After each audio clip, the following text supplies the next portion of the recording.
everyone. Good morning. Welcome to the Teach Better Today morning show, where the Teach Better team is able to join you live every single morning, Monday through Friday at 7 a.m. Eastern. We are currently streaming on Facebook, YouTube, Twitter, Twitch, LinkedIn, and of course, as an episode of Teach Better Talk podcast.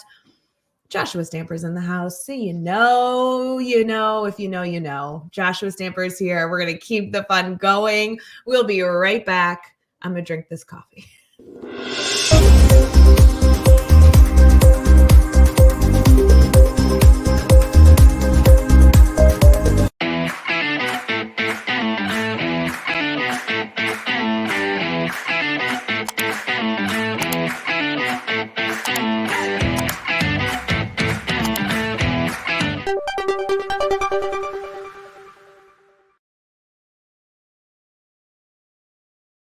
Good morning, everyone. Happy Thursday. Joshua Stamper is here. Josh, do you ever feel like when I do the intro of the show, I sound like a robot because I do the same words and the same inflection every single time I'm leading the show? No, I always just think how polished Ray Hughart is every time I listen to you. Polished? Oh my God. I feel like that just gave me all the warm and fuzzies. I'm blushing. No, you do a great job, right? That's why I love jumping on with you.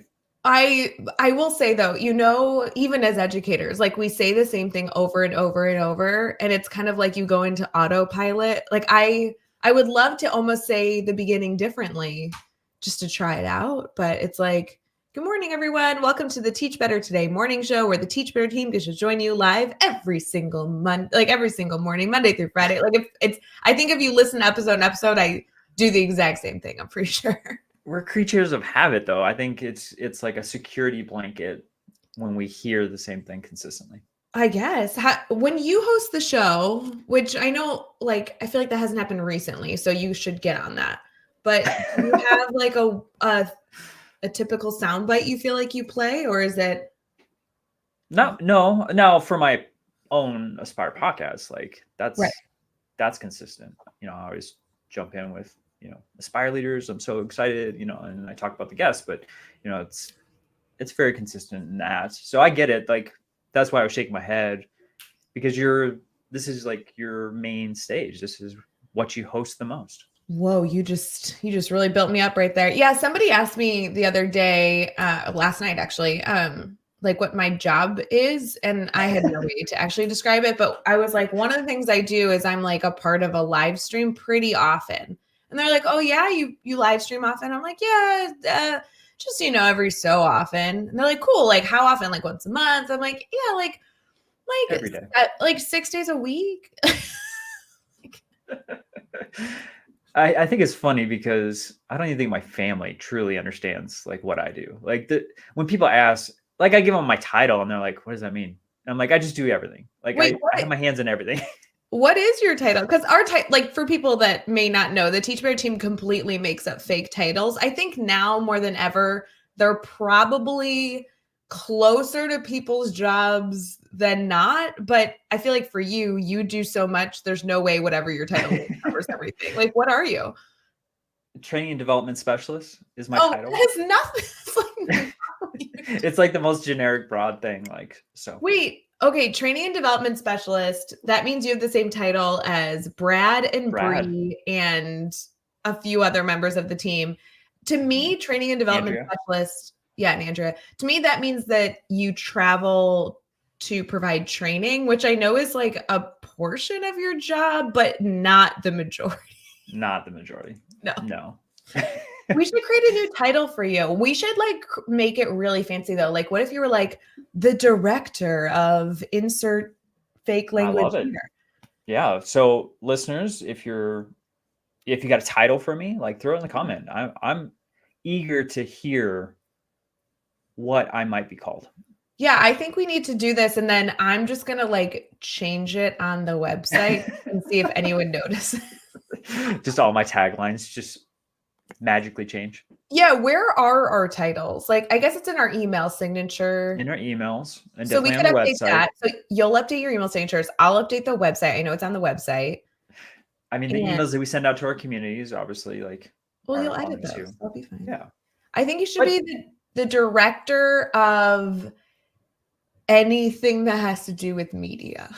Because I you do have my do, hands in a lot of media, yes. yeah, like you create content, you support the podcast network, you do a lot of editing of our videos, editing of audio. Courses, I feel like courses, I feel like you're like the catch-all person. Like you're in every project because people want your brain.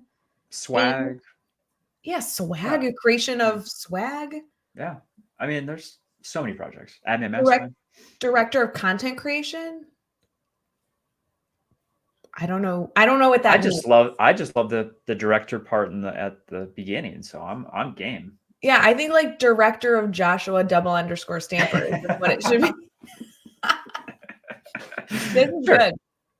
Okay, we're gonna do a director title for sure. Somebody in the comments, or if you're listening to this after the fact, like we legitimately want options. I'm gonna put this into like Chat GPT later and be like, can you create 10 or 20 options? Wait, why wait till later? I'll do it right now. Yeah, right. I was gonna say if you just generate it now, I bet you could Create 2 seconds, right? 10 director of blank titles for Joshua Stamper. ChatGPT is gonna be like, I have no clue who this guy is. So Oh my God, this is really good. This is why I love ChatGPT, because it gives me like stuff that's, are you ready for this? Are you ready? I don't know. Director of Educational Innovation and Leadership. Ooh. Director of Student Success Strategies. That sounds made up. That does sound made up. This one you can't have. I think I'm almost positive this is Katie's title. Director of Curriculum and Development. That's, I think. That is her. Yeah. Director of Technology Integration. That's not true, but sure. Director of Professional Development and Teacher Training. I mean, sure. Director of Educational Equity and Inclusion. Director of Podcasting and Media. Educational Podcasting and Media. That actually is not bad. Director of Educational Partnerships and Community Management. Director of Educational Research and Best Practices. Director of Strategic Educational Planning and Implementation. Wow. I think I like the first one best. I don't know. I think so too. Director of Innovation. I think you should. Educational Innovation. We could take the educational out. It's assumed. Yeah. Right.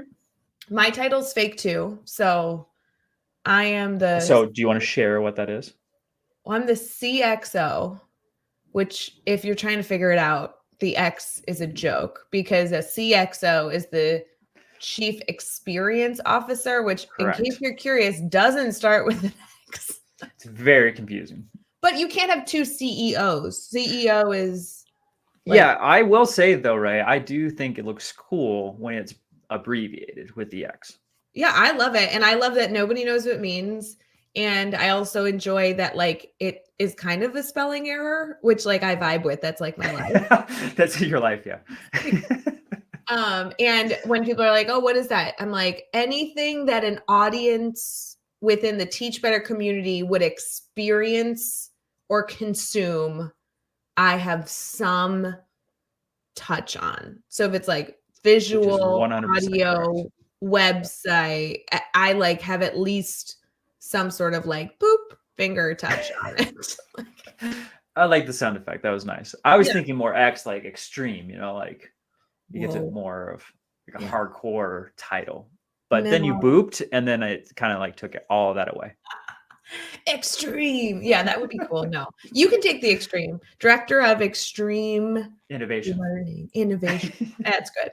All right, friends, we're excited to see your ideas in the comments because I assume they'll even be better than ChatGPT because you all know Josh. So feel free to get creative, get sarcastic, make a joke in the morning, make yourself giggle. We'll giggle with you. Like that's my vibe. Please. So it'll be good. We actually have some questions that we're going to answer, I believe, today, focus on the grid method, right, Josh? Yes. Yeah, awesome. I have several that I'm excited to pick your brain on.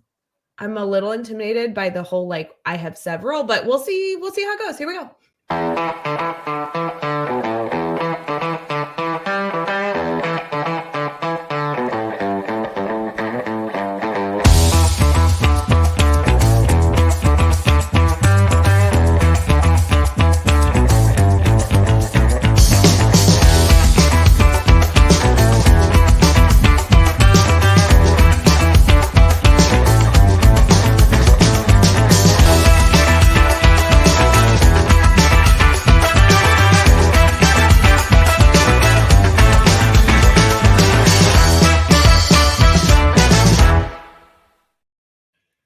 everyone. Welcome back to the Teach Better Today morning show. I just got a text message during that commercial break that our heat is broken. So I feel like that means I am taking all of your hiccups for the morning. Like all of you are going to have the most amazing day because the hiccup has already occurred, got taken care of, and all of you will just have like the best Thursday of all time. That's how it works, Josh. That's why you were drumming. No one could see because there was a commercial, but she's trying to move to keep warm. That's really what it's about. Okay, I'm not saying I don't believe that the heat is broken. That's not what I'm saying, but the room I'm in does not feel cold. And by me saying that, it will now, within the time period of this session, it will become like 30 degrees. But yeah, there's just going to be layers as the show goes on that's going to be added to you. By the end, you might have like 5. I must have somehow known this in my back of my mind because I'm wearing a sweater right now and all of you have this sweater in your closet where it's the warmest sweater to the point that you can't wear it very often because you'll just sweat. So I'm wearing that today. So maybe I subconsciously knew that the heater was broken this morning and whatever. I feel like that room that you're in typically is cold. So I think you were just preparing. Yeah, this is a very cold room typically, but I don't feel like it's any colder than normal. Maybe then again, the doors are closed. Like maybe all the coldness is outside the door and I'll open it up. It'll be like whoosh. Yeah, probably. Well, all right, Ray. No big deal. It's only 30 degrees outside. We'll be fine. You're not turning blue yet, so I think that's a perfect sign that you have prepared for your day. Yeah, as long as all of you now have a great day because of my hiccup, we're good. I think it's guaranteed. What questions do you have for me? You're nervous, aren't you? I am because I ask questions. I'm good at being like, Josh, I didn't prepare you. Here's an enormously challenging topic. I know. I'm super excited to flip the script because as of yesterday, you kind of, threw a bunch of questions and then, in the past you've done that, so it's always an adventure joining you. But now I get to ask you some questions that I have received from the listeners in regards to the grid method. So if you are ready, I'm going to try and go through as many as possible. We'll see how many we actually touch on. Sure. I feel like with the grid method, I can at least fake my way through those answers. I did the grid method for over a decade and I support teachers with it. I feel like there isn't going to be a question that I haven't heard before is my mentality with the grid method. You're not faking. You travel all over and help schools and teachers with the grid method. So, all right. So the first one is, how can the grid method be effectively incorporated into lesson plans to enhance student understanding of complex concepts? Ooh, okay. Good one to start out. I feel like there's a misconception, and we get asked this quite frequently, where if you do the grid method, then other styles of teaching that is good for students have to go away. And that's that could not be farther from the truth. So if you're a teacher that is familiar with the workshop model, all these other ways to instruct that is good for students, the hope would be that blends in with the support of the grid method, not gets rid of one or the other. So for me, in terms of lesson planning, I personally starting with a full class instruction, I ended up calling it teacher time, but in theory, it's the mini lesson time. This is when you can go over common questions or maybe preview or review information that students have been learning, right? This is where you can foster discussions and kind of make it a little bit more of a full group collaboration. And that can be anywhere from 5 to 20 minutes long, depending on the block of time that you have, right? Really use that. This could be an interactive activity. I love that stuff. That definitely shouldn't go away. Then typically we see teachers review their goals with their students and go into grid method work time. That means that the students are continuing their learning and what you probably touched on at the beginning of the class, but now they're really looking at their personalized learning journey. So they're still covering that same content, but they're picking up where they left off. They're making sure they're mastering the information before moving on to more challenging information. That doesn't mean that they're working individually. It just means that they're on an individual plan. Hopefully there's a lot of collaboration and movement. And me, I always love a controlled chaos classroom. It's the best. There should be hands-on activities and technology and hopefully no technology during some of the other, like there should be such a good variety of multimedia tools. And then I like to end the class with kind of like all coming together, doing a little recap, doing a little feel good, and then allowing your students to goal set. And for me, the value of goal setting at the end of the day is to help you transition into the next time you're in that class. So Right. goal setting is really that transition tool. So I'm not sure that answered your question, but in terms of lesson planning, the grid just should be a supportive piece of the design. Yeah. No, I think you hit all the components. All right, Ray, it looks like the second question is more math specific, so I'm going to make it kind of more broad I know you taught Yeah. math, so like Whatever you want to do. All right. So in what ways does the grid method promote student engagement and active participation in the learning process? Okay, really good question, because I think there's two answers to this. So I'm not trying to overanalyze, but sometimes we do a grid method presentation, grid method workshop, and teachers ask, how do you have students stay motivated when they're essentially working at their own pace, in some regard individually, sometimes in collaborative settings? Like, how do you keep the flow going where they just don't like sit and stare at the ceiling? For sure.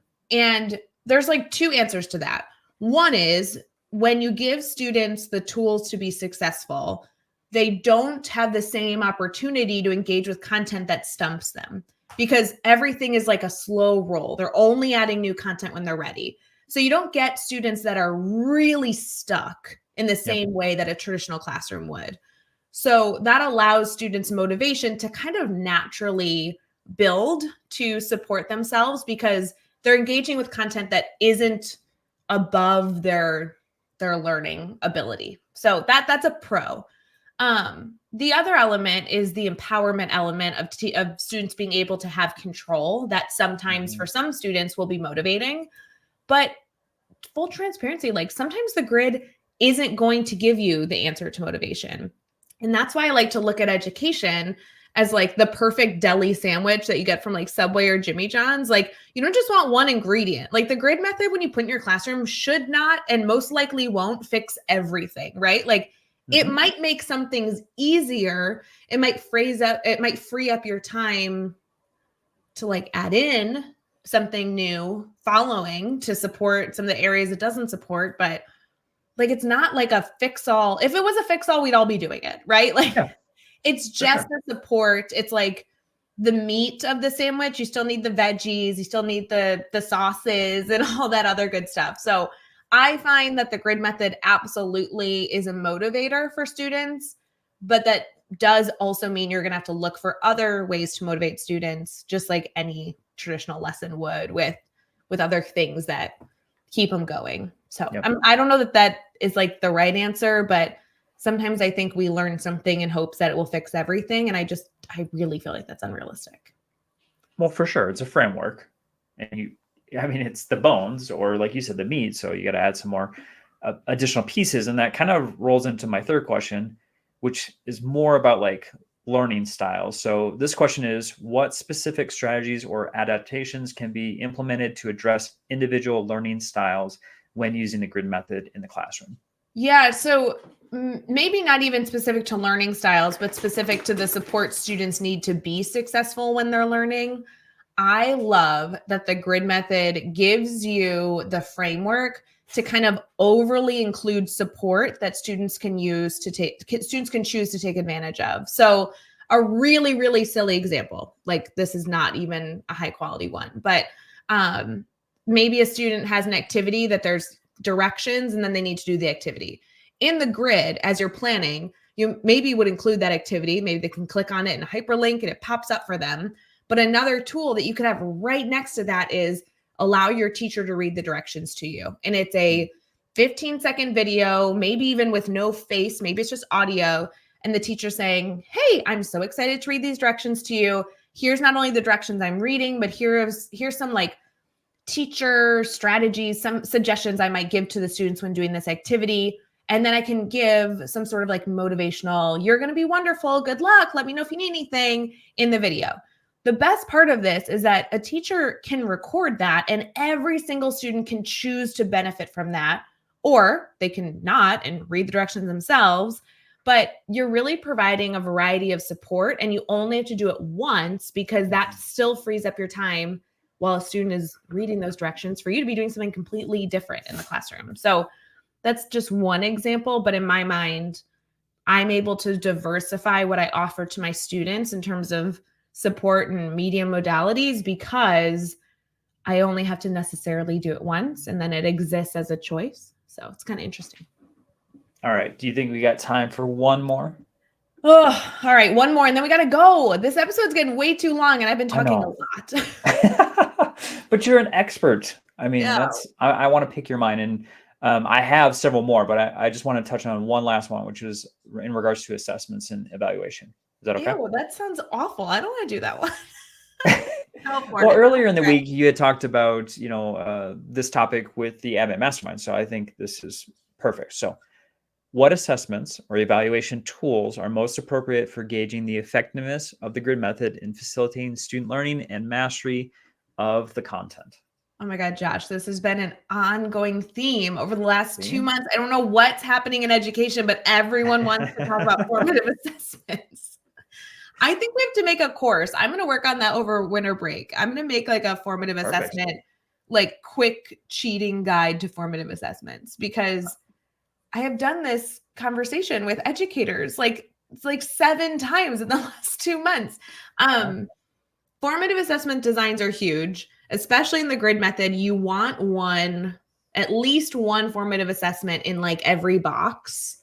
So if I was to like streamline what each square should look like, which like, of course, there's opportunities to break these rules. But in my mind, it's like you introduce an idea, you have an opportunity for students to practice that idea, and then there's some sort of formative assessment. The biggest thing for the formative assessment is that you as the teacher know the teeny tiny target you're trying to have students meet. So for example, if students are, I don't know, subtracting multi-digit numbers, you just want to make sure that they're not doing 2 key mistakes. You want to make sure that they're lining up their numbers, and you want to make sure that they can regroup. I don't know, so like as a teacher, you might be looking for that they get the right answer. You might be looking for a few different things, but you need a really teeny tiny objective you're looking for to make that formative assessment efficient and effective. That allows you to engage with the student really effectively and allows for you to plan your intention with the things you're teaching really strategically. So when you have a grid method teacher that is thinking through those really quick checks, that allows you to very quickly identify how to adapt reteaching. I mean, it gives you kind of all the tools without having to look at a robust set of data that will not only take time, but then it's almost too much information. You need to have a very strategic view, which is what we talked about on Admin Mastermind this week. So yeah, perfect. Well, for those who are watching or listening, send us some more questions on the grid method. Ray, like I said, is an expert, and she would love to answer any questions you have. I have more, so we'll have to touch on this later, Ray, but I do appreciate you sharing your expertise on the grid method. Anytime, friends. And shout out to Chad Ostrowski, our CEO, the man, the myth, the legend who created the grid method that so many of us here in the Teach Better community use. We'll see you guys later. Hopefully you have an amazing Thursday. Bye, Josh. See ya. Hey, Teach Better community. Thank you so much for joining the Teach Better Today morning show every single weekday at 7 a.m. Eastern. We have so many resources for you outside of this live stream at teachbetter.com, including blogs, podcasts, and professional development that will bring our team to your school. Wherever you are listening from this morning, please make sure you are sharing and celebrating the incredible educators in this world. And hey, if you are listening over on a podcast to Teach Better Talk, we would love a 5-star review. The comments are always so entertaining. We'll see you tomorrow.